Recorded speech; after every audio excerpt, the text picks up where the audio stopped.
afternoon, everybody. My name is Penny Brooks. I'm with Radford University's College of Graduate Studies and Research, and we are very excited to have you today for our virtual information session regarding the Master of Business Administration program, the MBA. We are recording this session, so later on, if you missed something or if you want to share this conversation, we will have it posted on our YouTube and we will share it on our social media. Before we get to introductions, I want to explain for folks who may not be used to this Adobe Connect format. You can see all the names of folks, I think, that direction, all of the hosts. There's myself and then 4 folks from the Masters of Business Administration program. And then you can see we currently have 4 participants working with us today. If you have a question at any point, you will want to ask it, which am I going to go that way, in the chat box. And down there, you'll see the little space. And if you have a question at any point, just type it in, and we will be happy to answer any questions you might have. Now, we as hosts, if there's anything we want to make sure that people remember, we can type it into the discussion notes, and then everyone will be able to see it and hopefully take note. If you have any problem hearing or any technical issues, please let us know through the chat. Otherwise, we will go ahead and start with introductions. There's Sarah. She's awesome. All right. So first of all, I would like to introduce our program coordinator, Dr. Gary Shear, and I'm going to pop him up here to the screen. And if you would like to explain to our audience what your role is at the College of Business and Economics. Yes, I'm a professor of marketing, associate professor of marketing.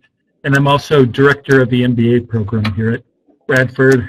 I've been proud to be teaching in the MBA program for 9 years, and very honored to have 16 candidates choose to have me stand up for them at the ceremonies. So I'm invested in this program. I've seen it do wonderful things. That's why I continue to support it.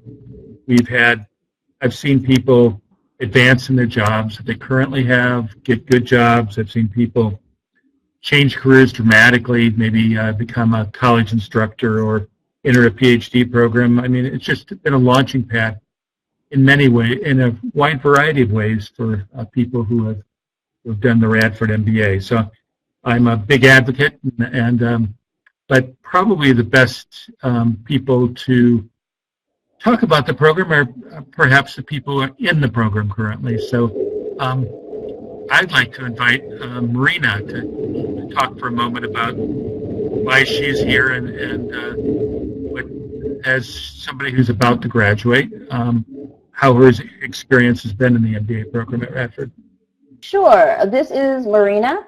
And would you like to introduce yourself and how you came to be at Radford? Hello, everyone. I'm Marina Cvetkovic. I'm a graduate student. This is my last semester, as Dr. Shear mentioned. I'm also working part-time as a graduate teaching assistant here. 2 years ago, when I was deciding where to go, my question was, is there any general broad MBA program around that I could go, because at that point I was not sure where I want to go and what I want to do. So I just wanted to explore and find myself. So Radford perfectly fit for that. The other thing why I chose Radford is it's the small university, it's the small program and small class sizes that allowed students to have one-on-one coaching relationship with the professors. So you can get the chance to talk to the professor every class, every day. They're always available and willing to help, which is really helpful during the whole program. The other thing that I also liked, it is a broad program, but it has the specialization focus on the innovation and analytics, which are really important things nowadays, because more and more job ads are asking for analytics skills and they're becoming really required for a lot of jobs because that's the future. That's where the whole world goes. I have a great experience here. I learned a lot. I met a lot of inspiring friends and inspiring professors. I met a lot of people with different backgrounds. As I said, the learning process is great. All the resources that are available here at Radford are also great. I like the balance between the theory and the practice. So we do a lot of analysis of the real world companies and real world cases that will really help us in the future when we start working. So I think the whole experience for me so far, and I'm at the end, is really great. Well, that's awesome. While we're talking to students, let's talk to Sarah a little bit. Let's bring her up there, and if she can talk over Dr. Shear's shoulder. If you wouldn't mind sharing with us a little bit about yourself, your role here at Radford, and how you came to be here. My name is Sarah Beth Miles, and this is my second semester. And I came here because I enjoyed my undergrad experience, which I had here, and I just wanted to build upon the knowledge that I gained. And through this program, I've been able to do like real world cases like Marina mentioned, in addition to having like individual work and project work. So I think there's a nice balance in this program. And I think my favorite part is just meeting everybody that has different backgrounds and seeing how like they think about stuff compared to what I would think about it. So it's always fun to have different backgrounds. It's good for discussion. I think that's right. Awesome. Thank you so much. And while we're continuing with the introductions, let's say hi to Dr. Duncan. If you wouldn't mind introducing yourself and tell us a little bit about your time here at Radford. Hello, I'm Dr. Duncan. I teach in the econ department. I'm an assistant professor there. I occasionally teach in the MBA. I also sit on the graduate curriculum committee, so Dr. Shear and I just spend a lot of time together. But my experience here, I'm a fairly new faculty member, and so I've enjoyed getting to know the different graduate students that I've been able to. Occasionally meeting with them at Sharky's downtown. Everything good happens at Sharky's. But it's definitely worth getting to know the students that you're in with, and certainly getting to know the faculty. I think we have a pretty good faculty here, not self-serving at all. I do think we have a really good faculty, though, and I think that we're really great to work with, and I know that we do work with you guys as you get going in the program to make sure that you get out of it what you want to get out of it and succeed doing it. And I know that, speaking for myself and probably for Dr. Shear also, we really like having you guys go on and get reports that you're doing well out in the world, and knowing that we at least had some part in that. Wonderful. I want to ask Dr. Shear about something that Marina mentioned, that some of the main emphases that students' studies are based on are that innovation and analytics. And can you tell us how that happens and why that's so important for the folks here at Radford? You talk to any business right now, and for any period of time, look at their strategy, talk to them. Those two words are going to come up: innovation and analytics. And it's not buzzwords in the sense they're not talking about the business fads. It's been an ongoing need to, virtually the average company, 27% of their revenues come from products developed in the last 3 years. And that's average. Companies want to do better than that. They have to be better at innovation. And on the analytics side, I mean, some of the huge demand for analytics help simply came from the accident that they've been collecting massive data because of the internet, and they have a feeling that it's got some value, That's kind of where we were 5 years ago when we first started getting excited about analytics. Now there's many examples of corporations that have been using them very effectively to change their marketing, to change their products, change their management, and accordingly, both analytics and innovation in our MBA program are taught across disciplines. We have courses in economics, courses in marketing, courses in management, courses in finance on analytics and on innovation because they really cut across all areas of the firms and are still very much hot buttons for success. And students who have knowledge in these areas are perceived as more valuable, but I think more importantly, managers who have some understanding are more relevant and can have better impact on their companies. So I'm glad that we have that dual concentration. And most of the students in the MBA program will choose to take 2 of the offerings in innovation and 2 of the offerings in analytics and leave with some feeling for what's involved in really mastering those areas. Some students may choose instead to emphasize one or the other and concentrate, and we are offering a certification program in, wait.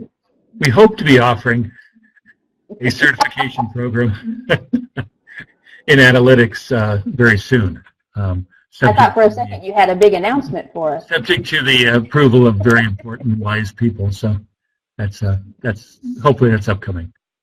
That's exciting. Let me ask Dr. Duncan, who should be interested in getting an MBA? Are we looking strictly at students who are coming right out of graduation? Are we looking at people who've worked for a little while? Who should be thinking about getting this kind of a degree? It's open to both. Certainly, if you're coming right out of school, you'll be more familiar with the tools that you're going to put to use right away. So there's no delay in forgetting some of the basic knowledge. And I mean, we do have the foundation courses for those who need them as they come in.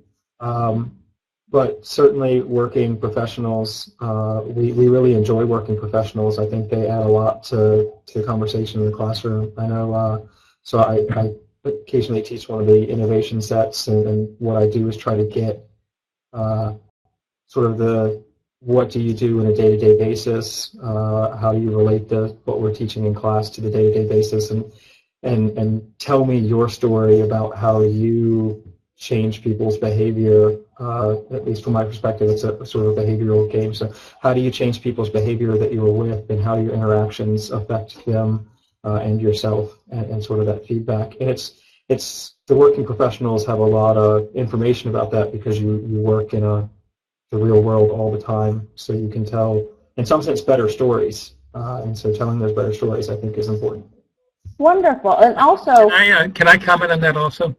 Absolutely, join right in. I would, as Tom just said, I think we welcome both, and it's not just because we like to see students here. It's the mixture of balance is.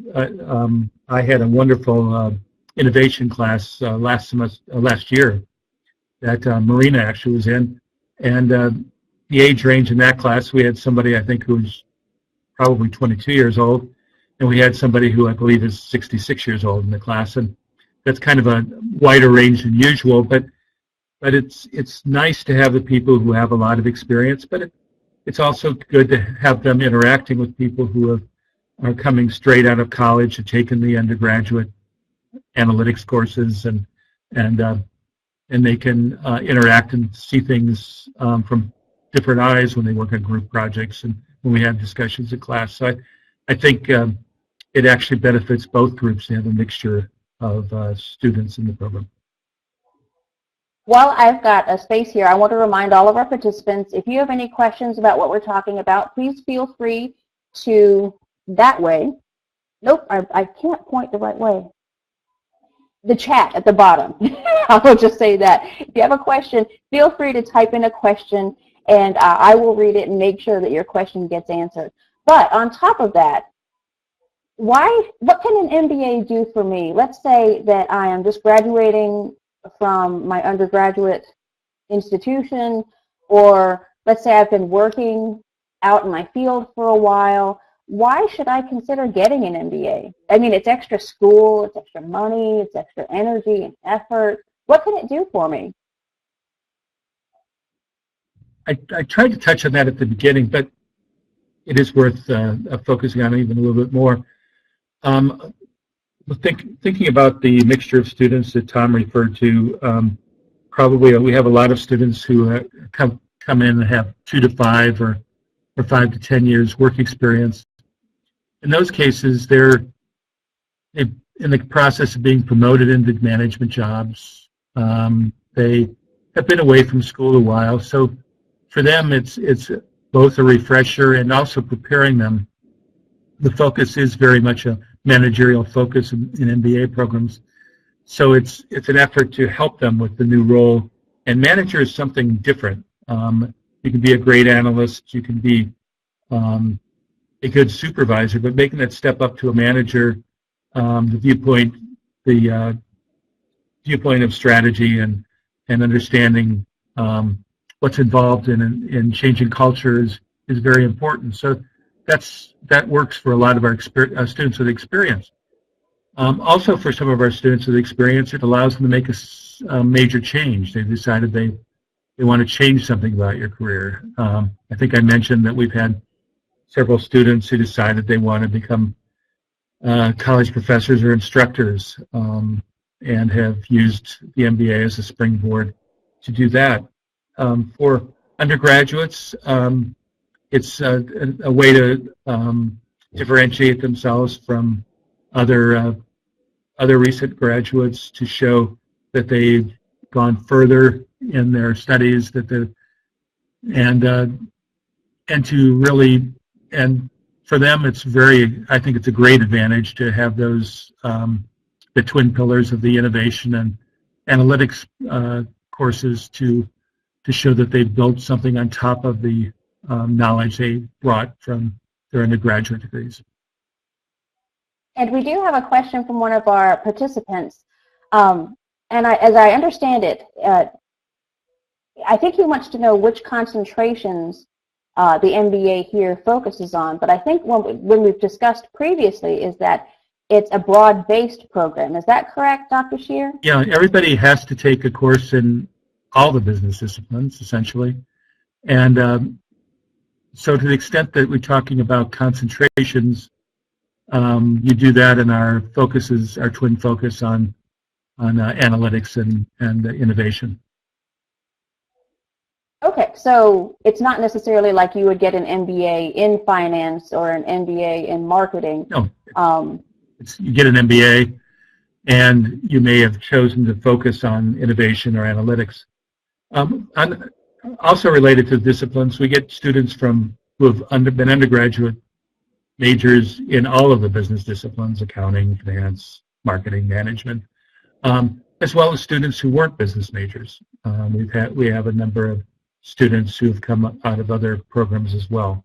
Tom mentioned the foundation courses. We assume some knowledge of economics, finance, statistics for students who were not business majors. We have these online foundation courses to bring them up to speed so they can succeed in the program also. Awesome. We also have a question about, it looks like, admission requirements, but before we jump into that topic, I want to make sure we talk about the program a little more fully. Yeah, actually, and in would you allow me to ask a question there? Sure, absolutely. I happen to know that Marina was involved in a very good group project in an innovation course that went further, that developed into a directed study course, and I think is still being pitched as a possible business idea. And I think that's a kind of a nice example of what can happen with the MBA group project. So, Marina, would you like to chat about that a little bit?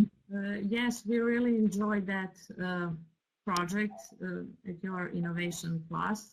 it was really nice, as Sarah mentioned, having people from different backgrounds. I have a business background. Two of my classmates, one comes from the Army, another one is a chemical engineer.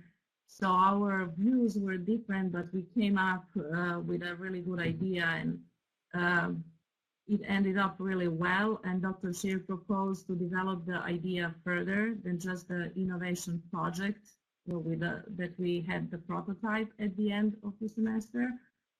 So during the fall semester, we developed that further.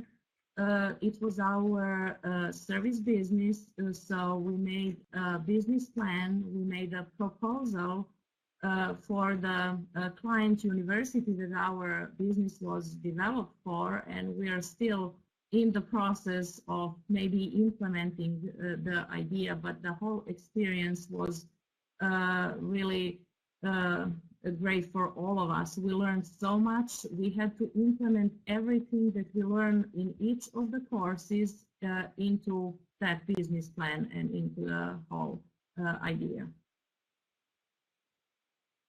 That sounds like such a huge project. Do you think that that's a project that you will take those experiences with you into future professional work that you're going to do? We tried from the beginning to divide the work by our previous experiences and qualifications. So since I had some experience in the corporate finance, I was in charge of the financing part of the business plan, and we split the work. So I had to dig really deep into everything that I learned before to come up with that projection, financial projections for our business plan, and then we worked together to compile all that to make a presentation. And since we worked on all the ideas together, so yes, I think that will be really beneficial for all of us.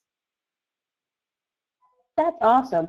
While we're talking about projects, let's bring Sarah up. And I know that Sarah has only been a grad student with us for 2 semesters, but I want to ask if there are any projects that you've had to work on in your classes that you found particularly interesting or fun, or something that you'd like to give as an example of just the kind of things you do in class here in the MBA program. Well, this being my second semester, I actually haven't done any group projects, but last semester we did a economics project on like something we found interesting, and mine was the correlation between like chocolate prices and the use of shopping carts.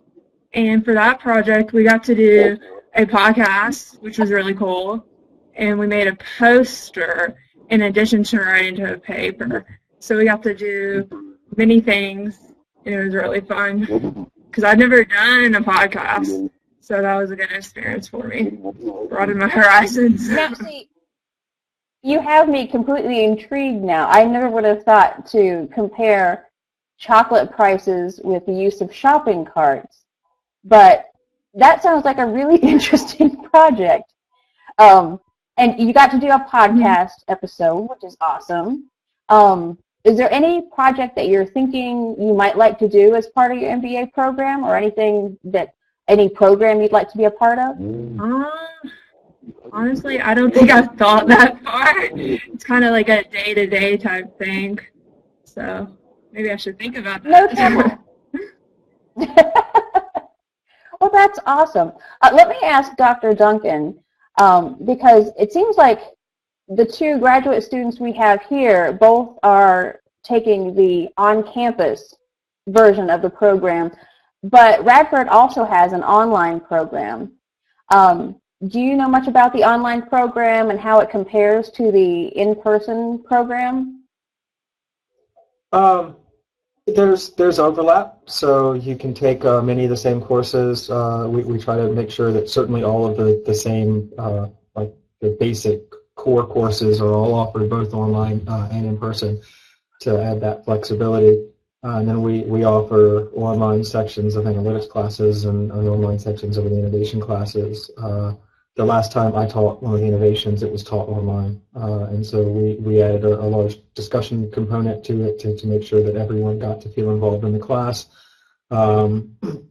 it was a lot of effort, but it was a lot of fun also in terms of reading discussions and talking back and forth with each other and making sure we could do that. And I know that in terms of projects, I had the students write papers. They did do case studies on different organizations and organizational structures and talk about the incentives that arose from each of those. And those, by and large, turned out really well. I know that the students put in a lot of effort. At least a couple of them went and presented their findings at conferences with me and did some of those things. And so there are opportunities to do that, and that came out of the online class. So they were able to travel later, even though they took the class online. So we try to make sure that opportunities exist for students in both formats, and try to keep a good balance in that, so that you can take them either here and engage, but make sure that you get the same kind of engagement when you're not sitting here in a classroom. And we try to take pains to make sure that happens where we can. So if someone takes the online version of the program, they're basically getting exactly the same experience as somebody who takes the in-class, on-campus version of the program. I would say similar. I may not say exact, but they're getting a similar, because they are different formats, and so there are often a little bit of different vibes when you take them, but that's kind of the difference between them. But in terms of content, they should be getting the same content and the same, not the exact same interactions, but at least hopefully the same level of interaction, both online and face-to-face. Yeah, Well, that's good to know. We designed the schedules so that for full-time people who take the courses in person, they can complete in 4 semesters the MBA program, so 2 academic years.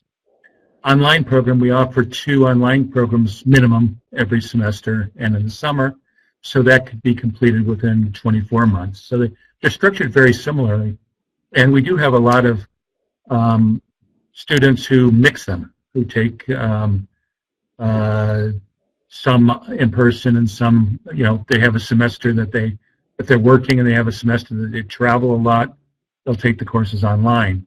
If they're in driving distance and they are going to be here most of the semester, then they'll take the courses in person. So we have people that mix and match and take a lot of courses both ways. I'd like to, if I could, I'm sorry to interrupt, Tom, and in fact I have something else I'd like to ask of you.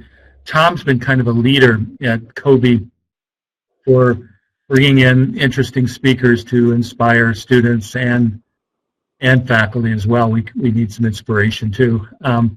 Would you like to give an example of some of the recent interesting scholars and speakers you've brought into our university? So I try to bring in at least one speaker every semester, and they come to campus and talk. And so I've had in some experts on, say, the economics of Bitcoin and how that works. I've had some people that did history. I brought in a couple of philosophers that would talk about the sort of the philosophy of business and the philosophy of economics and climate change and different things like that.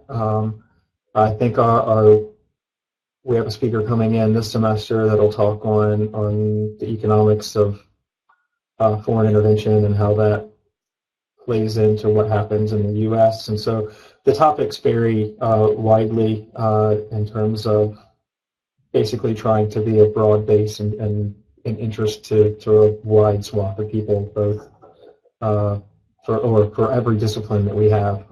That's at least the focus in trying to bring in those kinds of speakers. Well, that sounds really interesting. It sounds like you also try to really keep up with exactly what's happening currently in the business world. I try to, and I know that Dr. Shear does as well, that we work on trying to stay relevant. It doesn't help the students at all if we don't stay relevant. The business world changes pretty dramatically, and I think some of the changes to our program generally that are being put forth and that we've done recently are geared towards that, to try to make sure that we stay relevant, especially right with the not quite ready certification programs that Dr. Shear mentioned. Those kinds of programs that we're trying to put in will help us keep a relevance and keep moving forward. Certainly we don't want to stagnate, for either as faculty because it gets boring, but also for the students who don't want to learn what was relevant 30 years ago, but want to learn, what's going to be useful for them today. Wonderful. Now, I know our participants are interested in hearing about the application process, so let me bring Dr. Shear back. And we already have a question about the tests. And it seems like a lot of people who apply are always worried about the GRE and the GMAT. Do they really need to be worried about those exams? No, they're your friends. They could be fun. Many people worry a lot I about. see the students laughing at that. Many people worry about standardized tests, and it is a measurable fact that if you don't have experience with them, you tend to do better with experience. So I would encourage anybody who hasn't taken a standardized test recently to do the practice drills available, because it really does help. We've seen people, and we will work with people, and we've seen people improve their scores 30, 40, 50 points on retaking the second or third time. So, but rather than having to take them a second or third time, put a little study into the, just take the practice exams, do the little bit of online study you can do. They're not that daunting. It's not as bad as taking an accounting class or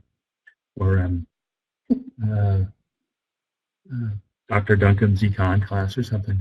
I'm joking here, of course, but don't have fear of standardized tests. They have a function. They have a use. They're one of three factors, actually 4 factors we consider in the admissions process. But we do like to see a reasonable score on the test. So take it seriously and take it. Take it early. Take it early, and if you're not happy with it, you can retake it. And that is good advice. And if we like your application and we want you to retake it, you might be able to persuade us to see if we have a coupon for your retake. So take it early, practice, and get a decent score on it. That's good to know. There's also the online application. What are the other parts of the application that you all require? We like to see a recommendation, of course. There's this, you fill out a personal statement of why you want to do this. We have an application form to fill out. You submit references, hopefully at least one of them from a professor, one from work if you want to. You do your GMAT and then your college transcripts. So we look at your college transcripts, we look at your GMAT score, we look at the recommendations, and work experience if relevant, and try to make a holistic decision on who our students should be. Do you all have a deadline that you need all the applications to be in, or is there a rolling admission? The rolling admission process, it's too late for spring. But you could apply for summer now. You could apply for fall now. And fall, if slots are available, fall you can apply as late as early August. But I discourage that. Again, get it in early. There's a chance for us to go back and forth if there's an issue. If we aren't happy with the recommendations, we can come back to you and say, you seem like an interesting candidate. Is there somebody else we can get a recommendation from?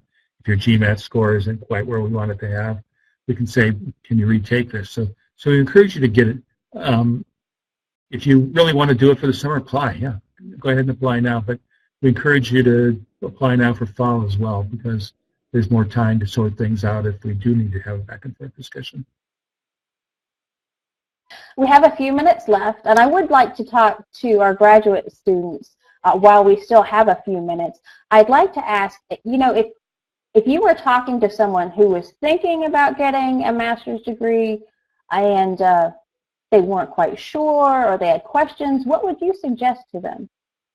And let's start with Marina. I would say go ahead and do it, because it's really valuable experience. And I hope it will pay off when I start working, but even before I start working, I'm already satisfied with the whole experience, with what I learned, with the whole thing, how everything worked. What is your career goal now that you are about to receive your MBA?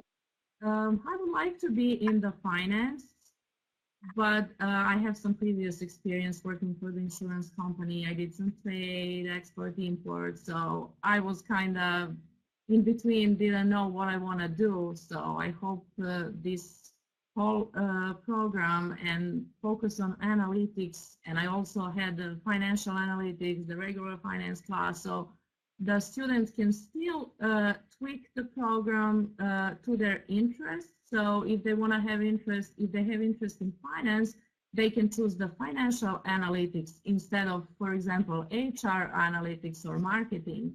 So there is a lot of benefits. And we also, that's not maybe the official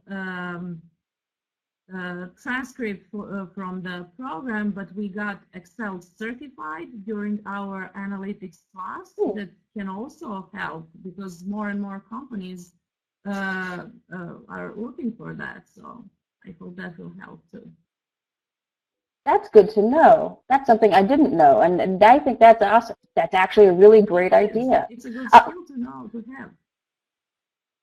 You know, I can certainly learn more Excel, so I totally agree. Let's ask Sarah, if you were talking to someone who was interested in getting their MBA but didn't know much about it, what would you suggest to them? I would suggest, since you're thinking about it, go ahead and apply and do your research, and you'll find out that it's actually going to be something you want to do because it's going to broaden your horizons and you're going to get exposure to all the core disciplines.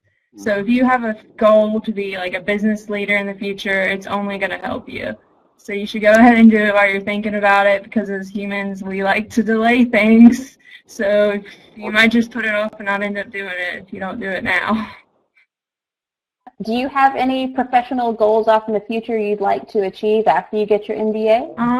I still got a little time, so I'm thinking maybe human resources, but we'll have to see. I might get persuaded by another class I take. So. Do you think that having your MBA will give you kind of a competitive advantage against all those other folks who want to be human resource professionals? I think so, especially because of my age. Because when I enter the workforce, I'm going to be 24, so I'm going to be really young, and I need to distinguish myself, so my MBA is going to help me. That sounds awesome. Let's bring Dr. Shear back and just do some finishing up work. I think we have just a couple minutes left, I should say. And I do appreciate that Dr. Shear and Sarah have been working back and forth on this. Thanks for being very patient with the whole process. If someone has questions, where should they get the answers? Here. Please. Right here. Please send a direct. Oh, excuse me.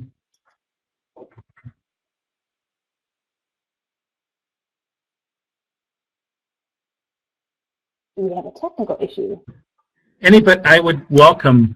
I assume most of our audience is, correct me, as current Radford undergraduates.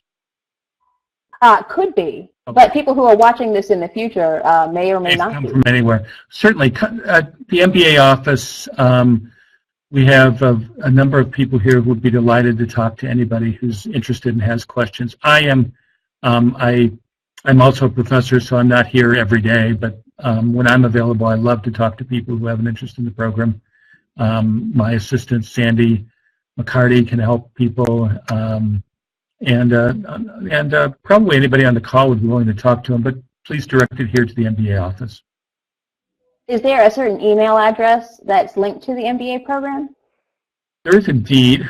If you... Uh-oh, I've asked a question. The question with no answer. All right. Okay. The Radford MBA at radford.edu will be seen by either myself or the people who work here in the office.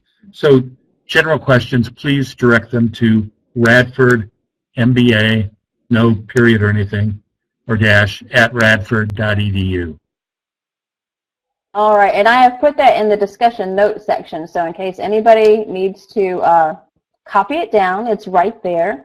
But you can also go online to radford.edu, and through a variety of means, you can get to the MBA program either by looking up straight through the Graduate Studies office and then connecting to the programs. It's the Or straightforward if you way can is, put in the search bar. it's just to put MBA in the search bar and it gets you right there. Yep.